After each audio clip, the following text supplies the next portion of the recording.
하나님의 말씀입니다. 오늘은 마태복음 47번째 시간입니다. 마태복음 12장 46절에서 50절의 말씀 가지고 예수님의 가족이라는 제목으로 함께 나누고자 합니다. 여러분, 제가 이래봬도 메이드 인 거제도 출신입니다. 거제도 참 아름답습니다. 거제도에 가면 이런 갯벌도 있습니다. 제가 어렸을 때 보면 갯벌에 많은 사람들이 조개를 캐러 삼삼오오 바닷가에 갑니다. 멀리까지 들어가요. 갯벌이 아주 길게 펼쳐지기 때문에 멀리까지 들어갑니다. 그러다가 물에 빠져 죽는 사고들이 빈번하게 일어납니다. 다들 섬 사람들입니다. 수영을 잘해요. 그리고 젊기 때문에 건장해요. 그럼에도 불구하고 이 사람들이 물에 빠져 죽는 이유가 뭘까요? 그것은 밀물의 속도를 사람이 따라내지를 못하기 때문에 그렇습니다. 여러분, 바닷물이 들어오는 것을 보신 적이 있나요? 민물이 바닷물이 들어올 때요, 속도가 어느 정도 되는가 하면 성인의 걸음의 3배 속도입니다. 보통 시속 7km에서 15km로 빠른 속도로 들어오게 됩니다. 성인은 1분에 6m 정도 걷는다고 그래요. 그런데 바닷물은 최대 18m까지 빠른 속도로 들어오죠. 사람들이 조개를 캐러 깊숙이 바다에 들어갔다가 물이 들어오는 것을 모르고 있다가 물이 갑자기 막 밀려 들어오니까 어때요? 뻘밭에서 발이 빠지기 때문에 결국에는 익사사고가 빈번하게 일어납니다.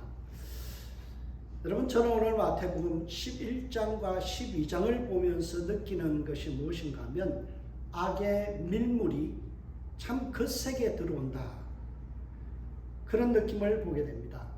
여러분, 밀물이 최고조에 들어왔을 때 우리는 만조 그러죠. 완전히 물이 찼을 때의 만조의 기분, 악이 최고조에 달하는 것을 보게 됩니다. 예수님을 향한 반대와 거부의 사건들이 11장과 12장에서 계속해서 일어났습니다. 하나님께서 주신 이 말씀을 통하여 우리가 봐야 될 내용이 뭔가 하면 악은 끊임없이 우리에게 밀려오고 있다라는 사실입니다. 정신 못 차릴 정도로 악은 거세게 우리에게 밀려듭니다. 악의 물결에 휩싸여서 마치 사람이 익사하는 것과 같이 정신 못 차리고 있을 때가 있습니다. 오늘 본문에 보면은 민물이 밀려 들어오는 그 악의 민물 때문에 정신 못 차리는 사람들이 있습니다. 그들이 바로 예수님의 혈연적인 가족들입니다. 가족이라면 당연히 도와줘야 되는데 도와주지는 못할 망정 적의 편에 서서 예수님을 공격합니다. 오늘 본문 46절을 보시기 바랍니다. 예수께서 우리에게 말씀하실 때 그의 어머니와 동생들이 예수께 말하려고 밖에 섰더니라고 합니다. 언뜻 보기에, 그냥 보기에는 예수님의 가족들이 예수님을 면회왔구나라고 우리는 생각하기 쉽습니다.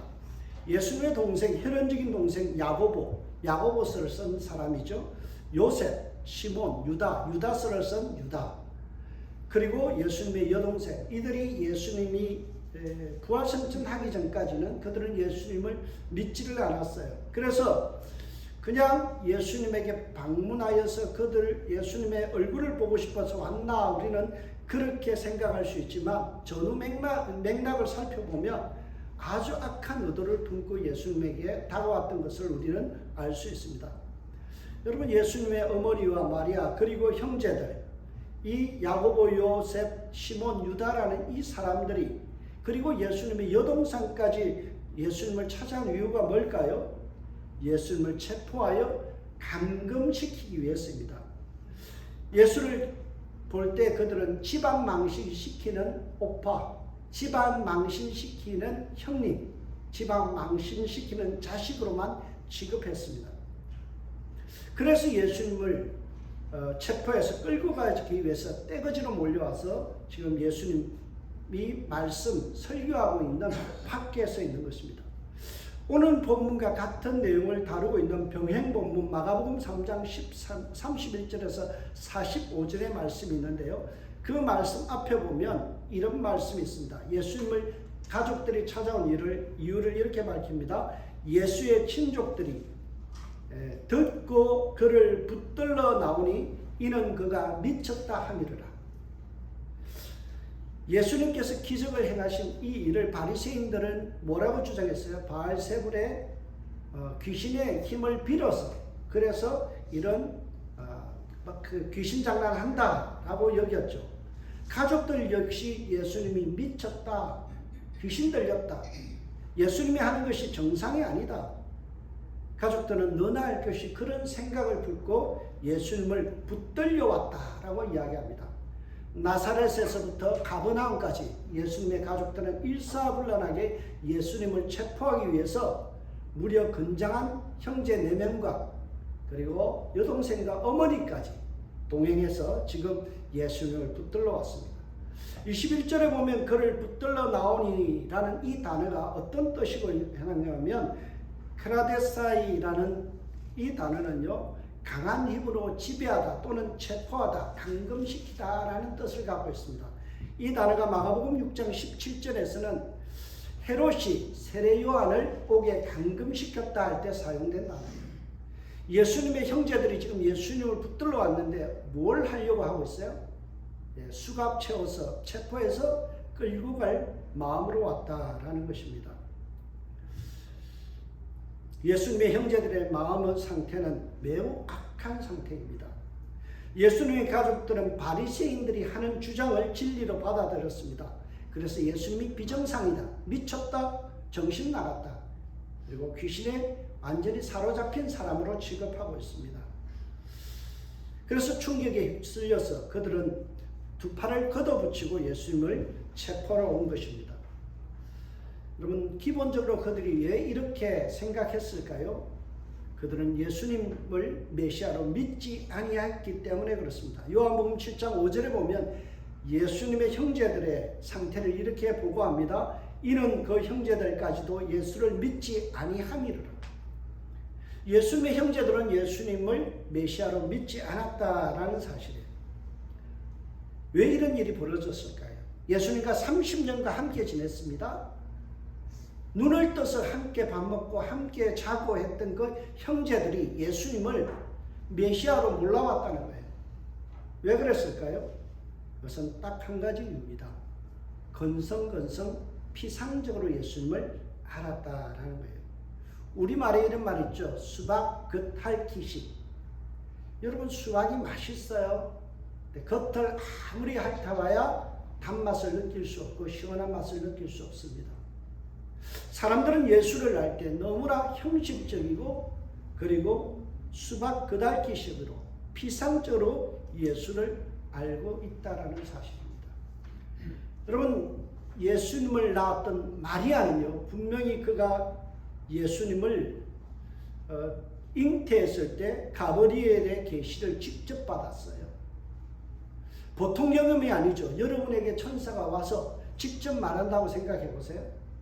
엄청난, 이것은 은혜이면서 잊지 못할 그러한 감정이에요. 그리고 마리아가 예수를 출산했을 때 동방박사들이 찾아와서 황금과 유황과 모략을 드리면서 경배하는 사건이 일어났어요. 비무방 아이임을 분명히 그는 직감하고 복죽했을 때 성령이 요동치는 것을 그는 느꼈어요. 그럼에도 불구하고 예수님을 메시아로 믿지 않았다라는 사실이에요. 예수님이 12살 때에 그는 예수님과 가족들은 성전에 올라갔어요. 돌아오는 길에 예수님을 잃어버리고 예수님과 그렇게 헤어진 채로 3일 만에 다시 예수님을 찾아 성전에 갔을 때 예수님께서 율법학자들의 코를 납작하게 하는 너무나 탁월한 말씀의 풀이들을 통해서 그가 비범함을 보였어요. 완벽하게 바리새인들과 율법학자들을 코를 납작하게 하는, 압도하는 그의 모습 속에서 분명한 탁월함을 보았습니다. 그럼에도 불구하고 그들은 예수님을 건성건성 수박 겉핥기식으로 피상적으로 그냥 예수님을 알았다는 거예요. 집에 있는 오빠, 집에 있는 형님, 집에 있는 한 아들로만 여겼다라는 거예요.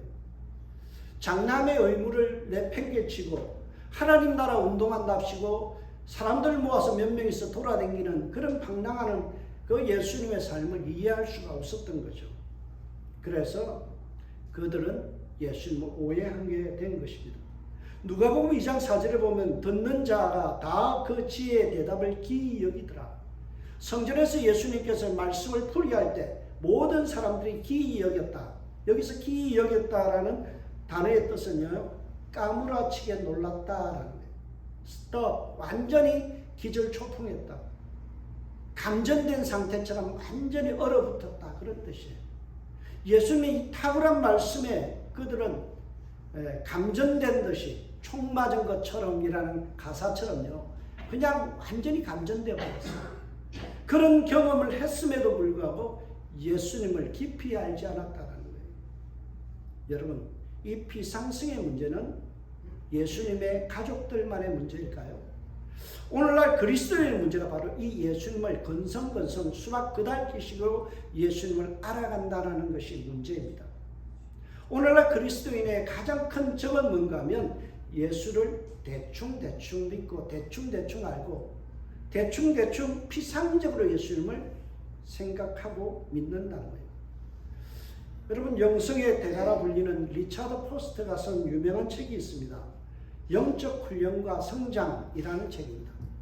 그가 그 책에서 첫 페이지의 첫 문장을 이렇게 이야기합니다. 피상성은 우리 시대의 저주거리이다. 피상성은 우리 시대의 저주거리이다. 예수님을 정말 깊이 알고 있습니까? 매일마다 여러분은 예수님에 대해서 알아가고 있습니까? 세상의 정보에 대해서 너무나 빠삭하게 알고 세상의 여러 가지 이야기에 대해서 너무나 심취하고요, 그것을 전달하면서 우리는 정작 우리를 구원하시는 예수 그리스도에 대해서는 너무나 이전 30년 전에 20년 전에 알던 그 예수님에 멈춰있다는 사실이에요. 여러분이 예수님을 얼마나 깊이 만나고 있나요? 여러분의 신앙이 10년 전과 지금을 비교했을 때 여러분이 얼마나 깊이 예수님을 살아가고 있나요? 이전에 살아가던 거 말고요, 지금 얼마만큼 예수를 깊이 아느냐 이거예요. 우리는 예수 알아, 예수 믿어라고 우리는 끝나버리죠. 그러나 여러분이 매일마다 예수님의 사랑의 깊이와 넓이와 높이를 깨달아 아는 자가 되어야 돼요. 눈을 뜨면 예수님이 생각나야 돼요. 예수님과 교제해야 돼요. 그러나 우리는 너무나 수박 그래 맛있어 달아 관념적으로 이해하고요, 내 앞에 있는 수박을 입에 털어넣지 않는 거예요. 예수님 좋아, 예수님 좋아, 예수님이 우리의 구원자야 알아. 30년 전에 알던 그 지식과 그것으로 멈춰져 있다라는 거예요. 그렇기 때문에 오늘날 젊은이들에게 우리가 믿음의 전수가 안 일어나는 거예요. 내가 믿은 예수가 없는데, 오늘 내가 예수님과 동행함이 없는데 우리 자녀들에게 무엇을 이야기해요? 여러분, 충격적인 데이터가 있습니다. 한국 목회 데이터 연구소에서 30대, 40대들의 신앙과 50대, 60대의 신앙을 비교를 해봤어요. 여러분, 자료에 따르면 코로나 이후에 30, 40대 교인들 중에 43%가 교회를 떠났답니다. 젊은이들 30, 40대가 교회를 43%가 절반이 떠나갔다는 거예요. 왜 떠났을까요? 예수를 모르기 때문에 떠나는 거예요. 예수 알면 교회 떠날 수 없어요. 예수를 모르기 때문에 떠나가는 겁니다. 그나마 남아있는 30, 40대들 중에서 왜 신앙생활을 하느냐라고 물었더니요, 구원받기 위해서 28%예요. 그리고 마음의 평안을 얻기 위해서 31%, 가족들이 교회 다니니까 따라간다 12%, 습관적으로 교회 간다 4%, 30대와 40대의 50% 정도가 피상적으로 교회 생활하고 피상적으로 예수를 안다는 거예요.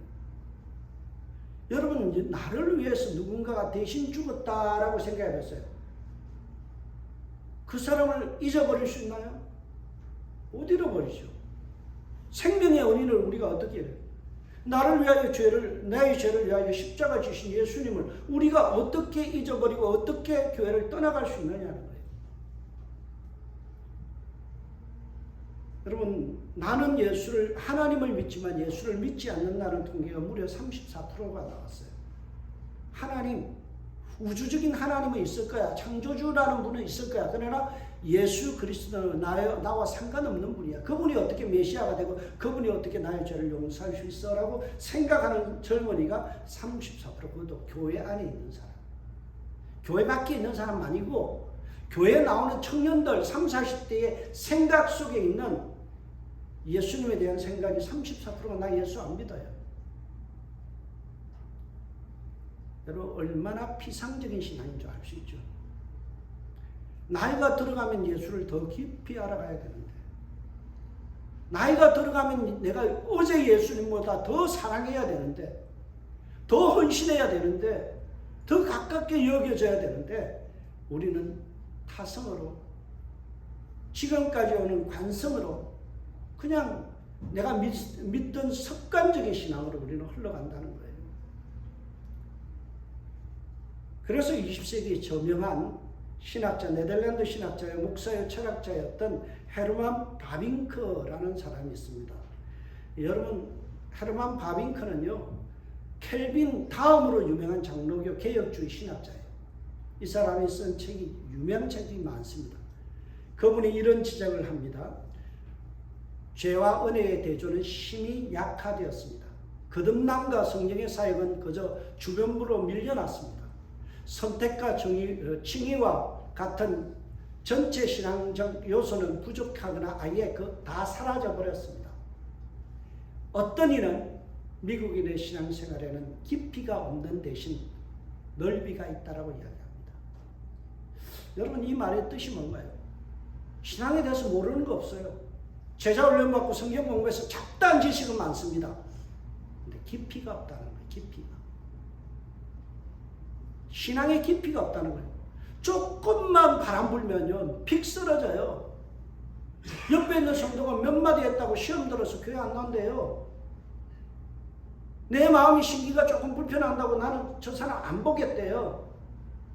뭐가 없다는 거예요? 깊이가 없다는 거예요. 여러분, 뿌리 깊은 난간 바람에 아니밀세. 꽃 좋고 여름 하나니 용벼 청각 척번 아닙니까? 예. 여러분, 뿌리가 깊은 나무는요, 아무리 가물해도요, 이 여름에 꽃이 피고 열매가 맺는 거예요. 우리가 뿌리 내리는 작업을 안 한다는 거예요. 깊이가 없다는 거예요.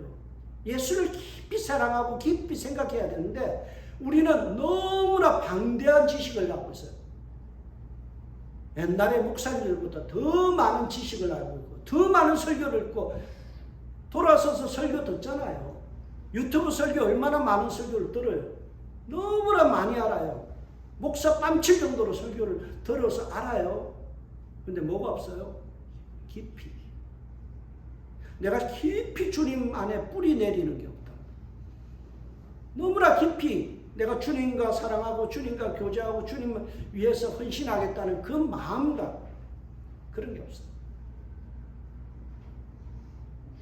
여러분, 이전 세대, 저희 어머니 세대, 저는 보면서 깜짝깜짝 놀라요. 신학은 제가 했는데요, 신앙은 그분들이 더 좋아요. 정말 주님을 위해서 모든 것을 헌신하고 주님 사랑하는 그 마음 가지고 수모와 핍박을 받으면서 전도하고요. 그랬어요. 여러분, 헤르만 바빙크가 이런 이야기를 합니다. 개혁교약 1권부터 4권을 지었던 유명한 사람이죠. 그분이 설교론에서 이런 이야기합니다. 신앙에는 원학이 들어왔습니다. 오늘날 설교는 활기차지만 가볍고 즐거우며 유머로 양념을 했습니다. 설교는 노래와 합창과 독창과 성악과 기악 사이에 배치되었습니다. 무슨 뜻이에요? 사람 길을 즐겁게 하는데 너무나 설교가 그렇게 변질되어 간다는 거예요. 저는 설교하면서 농담하고 설교하면서 막 웃기는 사람 보면 참 속이 불편해요. 하나님의 말씀은 가볍지 않아요. 농담거리가 아니에요. 정말 하나님의 말씀 한자 한자의 깊이가 얼마나 깊은지를 우리는 깨달아가야 돼요. 가볍고 즐거우면 유머로 양념되어 버린 설교, 그것은 우리가 길을 막아야 돼요. 사람의 귀와 눈을 즐겁게 하는, 마음을 위로하기만 하는 설교로 변질된 그런 설교들은 교회에서 추방시켜야 됩니다. 여러분, 참된 교회와 거짓된 교회의 차이가 뭘까요? 예수님을 얼마나 깊이 강조하느냐, 예수님을 얼마나 깊이 소개하느냐, 그것이 바로 참된 교회와 거짓된 교회의 기준입니다. 예수 없는 교회는요, 선교지예요. 교회라 할 이름을 간판을 달아도요, 그것에 예수 그리스도가 드러나지 않고 예수 그리스도의 복음의 사건, 십자가의 사건을 강조하지 않는다면 그것은 선교지입니다. 교회 아닙니다. 교회라고 다 같은 교회 아니에요. 여러분, 비상적으로 성경을 설교하고 예수를 전하지 않는 교회는 저는 감히 말하지만 문 닫아야 되는 교회입니다. 예수님과 영적 친밀감을 포기하고 사람들끼리 모여서 그냥 즐겁게 지내는 그런 교회라면 존재할 이유가 없다라는 거예요. 저는 마음에 무거운 책임감을 가지고 늘 기도하는 부분이 있습니다. 은샘교회는 조금 지루하고 딱딱할지라도 분명한 성경을 강의하고 성경적인 교회를 세우자. 말씀의 깊이가 있는 교회가 되어야 되고 예수 그리스도만이 드러나는 교회가 되어야 된다. 이것이 제 목표입니다. 여러분, 교회 성장하는 거 중요하지 않습니다. 주님은 평생 12명의 제자만 가지고 목회하다 3년 하시고 끝냈어요. 교회를 키우는 게 목적이 아니라 성경적인 교회, 사도행전적인 교회, 주님이 기뻐하는 신앙의 뿌리가 있는 교회. 부평초처럼 그냥 바람이 불면 온 동네를 돌아다니는 부평초 같은 그런 신앙이 되어서는 안 돼요. 여러분, 바람이 불어도 끄떡없이 태풍이 불어도 서 있는 그 나무와 같이 그런 모습을 가져야 돼요. 여러분, 웬만한 말에 시험 들지 마세요.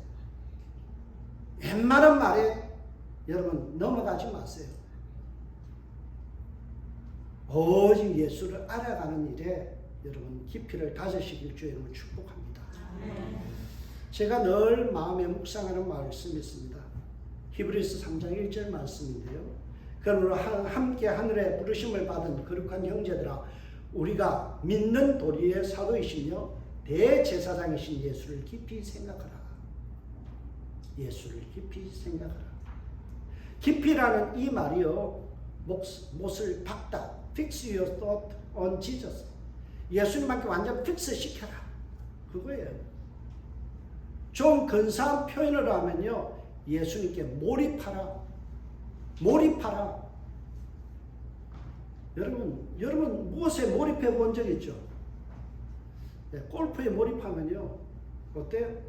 모든 성도의 머리가 골프공으로 보인대요. 바둑에 몰입한 사람은요, 머리 허연 사람 보면 흰 돌로 보이고, 까만 머리 보이면 까만 돌로 보이고, 저걸 저렇게 놔야지. 여러분, 미쳤다라는 거예요.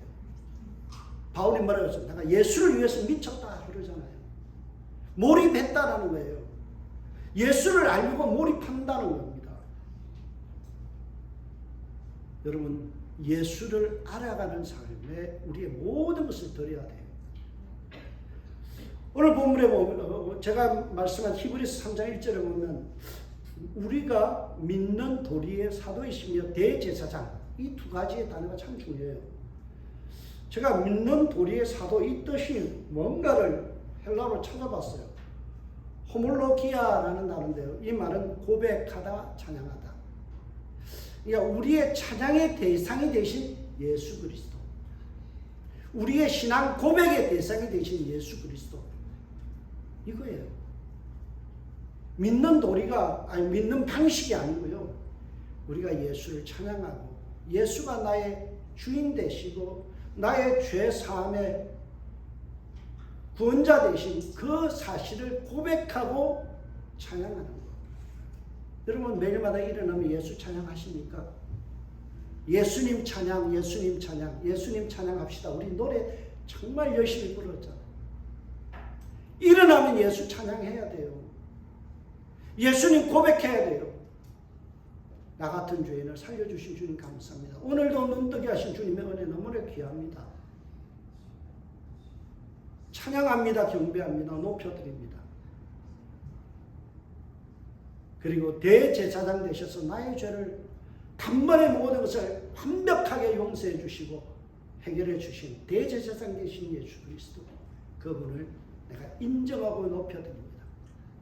이게 예수를 알아가는 거예요. 여러분 빛난다고 다 금이 아니듯이 혈연적으로 예수님과 가족이라고요 구원받는 거 아닙니다. 오히려 적대적일 수 있다라는 거예요. 마태복음 10장 36절에 보면 뭐라고 이야기합니까? 사람의 원수가 자기 집안 식구니라. 여러분 영적으로 하나 되지 않으면, 영적으로 친밀하지 않으면요 형제도 핍박합니다. 형제도 배척합니다. 혈연적으로 예수님의 형제들이었던 그들은요 예수님과의 영적인 친밀감을 포기하고 육적인 친밀감을 다져왔기 때문에 사단 마귀의 밥이 되었어요. 예수님을 배척하고 사단의 어떻게 보면 졸개 노릇을 하고 있었어요. 우리 믿음의 선배들이 그런 표현을 했어요. 좀 저는 이해가 안 돼서, 저거 마귀짓 하는데, 저거 마귀짓이야. 여러분 성도들이 마귀짓 할 때가 있다는 거예요. 잠시 마음에 틈을 내주면요 마귀가 내 마음을 주장해서 어때요? 예수님 말씀, 예수님 알아가고 예수님께 순종하지 않고 어떻게 합니까? 예수님과 정반대의 입장에서. 그래서 교회 안에서 싸움질하고요, 교회 분란시키고, 교회 이간질하고요, 교회 쪽에서 데려나가고 그지도. 저는 절대 용서하지 않는 목사들이 있습니다. 어떤 사람인가 하면 교회 쪽에서 반쪽에서 데리고 나가서 개척합니다. 교회는 주의 몸입니다. 여러분 몸을 함부로 찢나요? 솔로몬의 예화가 있잖아요. 자기가 낳은 아들이 그걸 가지고 재판할 때 어때요? 친엄마는 어떻게 했습니까? 살려줘라. 그 엄마한테 다른 엄마한테 주더라도 그 생명 살려라 그러잖아요. 가짜 엄마는 어때요? 반을 나눠서라도 내가 갖겠다 그러죠. 주의 몸된 교회는 어떤 거예요? 주님의 몸이에요. 함부로 찢을 수 있는 게 아니에요. 함부로 나눌 수 있는 게 아니에요. 여러분이 혈기 부린다고, 여러분의 감정이 상한다고, 내 자존심이 상한다고 교회를 깨고 나가는 것은, 이것은 굉장히 잘못된 거예요. 정말 마음에 안 들면요 조용히 나가는 거예요. 그게 은혜예요.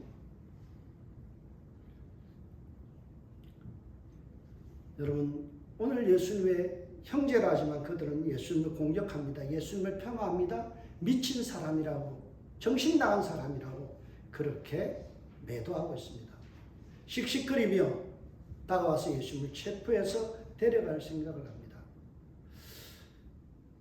여러분 마가복음 3장 31절에 보면요 좀 더 구체적으로 설명하는데, 어머니와 동생들이 와서 밖에서 서서 사람들을 보내어 예수를 부르니, 마태복음은 어때요? 밖에 서 있다라고 이야기하고요, 눈치챈 빠른 어떤 사람이 예수님께 형제들이 왔습니다라고 하는데, 마가는 가장 일찍 기록된 마가복음은 뭐라고요? 밖에 서서 나와, 너 나와, 빨리 나와, 예수를 재촉했다. 보다 적극적인 자세로 예수를 체포하려고 예수님에게 은성을 높이는 그들의 모습을 우리는 상상해 볼 수 있습니다. 그런 분위기 속에서 어떤 미묘한 기류를 감지한 한 사람이 예수님께 와서 어머니가 밖에 서 있습니다. 그리고 형제들이 밖에 서 있습니다. 라고 이야기하죠. 당혹스러운 상황 속에서 예수님은 흔들림 없이 반격합니다. 이 점을 강조하기 위해서 마태는 48절에서 아주 중요한 단어를 하나를 기록했는데 우리 성경에는 기록되어 있지 않습니다. 첫 번째 단어인데요. 호대, 그러나라는 단어입니다. 영어 성경에는 but이라고 되어 있습니다. 가족들조차 예수를 오해하고 믿지 아니하여 공격적인 자세로 취하고 밖에 서 있으나 예수님은 아주 멋지게 응수하셨다. 이게 48절의 내용입니다. 그러나 말하던 사람들이 대답하여 이르되 말하는 사람들에게 대답하여 이르되 누가 내 어머니면 내 동생이냐 하시니 손을 내밀어 제자들을 가리켜 이르시되 나의 어머니여 나의 동생들을 보라. 이런 내용을 보면서 예수님은 어때요? 굉장히 매몰찬 모습, 쌀쌀맞은 모습을 우리는 볼 수 있습니다. 그러나 그것이 아니에요. 아주 냉정하고 분별력 있는 반응입니다. 혈연적인 관계만을 앞세워서 이겨먹으려는 그 못된 인간의 죄성 앞에서 예수님은 매우 단호하고요. 그리고 분별력 있게 대처하셨습니다. 자신이 혈연적으로 예수님의 어머니라는 그 신분을 가지고 권세를 가지고 아들 예수, 메시아이신 예수를 억압하고 체포하고 그를 함부로 대하는 그 모습을 예수님은 단호하게 거절하셨고요. 형제들이 와서 그를 미쳤다라고 표현하면서 체포하려는 그들의 믿음 없음을 주님은 꾸짖고 있었습니다. 그러면서 예수님은 참된 예수님의 가족의 의미를 제시합니다. 그게 오늘 본문 50절입니다. 누구든지 하늘에 계신 내 아버지의 뜻대로 해라 하는 자가 내 형제요 자매요 어머니니라 하시니라. 50절을 바로 이해하기 위해서는 47절을 연결해서 생각해야 됩니다. 47절에 중요한 말씀이 기록되어 있는데요. 예수님의 가족들은 예수님이 계신 곳 어디에 서 있어요? 밖에 서 있어요. 문 밖에. 마태는 예수님을 중심으로 안과 밖을 분명하게 구분짓고 있습니다. 예수님의 뜻대로 행하는 인사이더, 예수님의 뜻대로 행하지 않는 아웃사이더, 이 분명한 기준점을 47절에서 제시하고 있습니다. 여러분, 혈연적으로 아무리 가까워도 예수님 밖에 있으면 아웃사이더는 뭐예요? 어둠의 자식들. 여러분, 이거 깊이 생각해야 돼요. 여러분은 어디에 서 있나요? 예수님의 인사이드입니까? 아웃사이드입니까? 예수님의 말씀을 귀 기울여 듣는 제자의 그룹에 있습니까? 아니면 밖에서 예수님을 붙들어 체포하려는 악한 마음으로 예수님을 대하는 그런 태도로 서 있습니까? 여러분, 우리가 예수님의 제자로서 살아가면 우리는 공동체의 축복을 누리게 됩니다. 심오한 공동체 안에서 누리는 평안과 기쁨과 행복을 맛보게 되죠. 데이비드 터너라는 마태복음을 주석한 분이 이런 말을 합니다. 예수를 따르는 부름은 고독한 존재의 부름이 아니라 진정한 공동체를 가진 저를 가장 심오하게 경험하도록 하는 부름이다. 여러분, 예수 안에서 살아가는 이 사람들, 제자들은 어떤 축복이 있다고요? 주님이 주신 공동체 안에서 고독이 아닌 평안과 기쁨과 행복을 누리는 그런 축복이 있다. 여러분, 은생 공동체잖아요. 이 공동체 안에서 주님이 우리에게 뭘 주세요? 기쁨과 즐거움과 행복을 주신다는 거예요. 주님 안에 있을 때 이런 훌륭한 복들이 우리에게 찾아오는 것입니다. 주님을 피상적으로 알지 않고 주님을 깊이 알아갈 때 우리는 천국 백성이 누리는 경험들을 하게 됩니다. 내가 배우고 경험한 예수를 깊이 알아가는 삶, 이게 공동체 안에 있어요. 사람을 통해서 주님을 만나게 되고요, 주님 말씀을 들으면서 더욱더 성장해 가는 겁니다.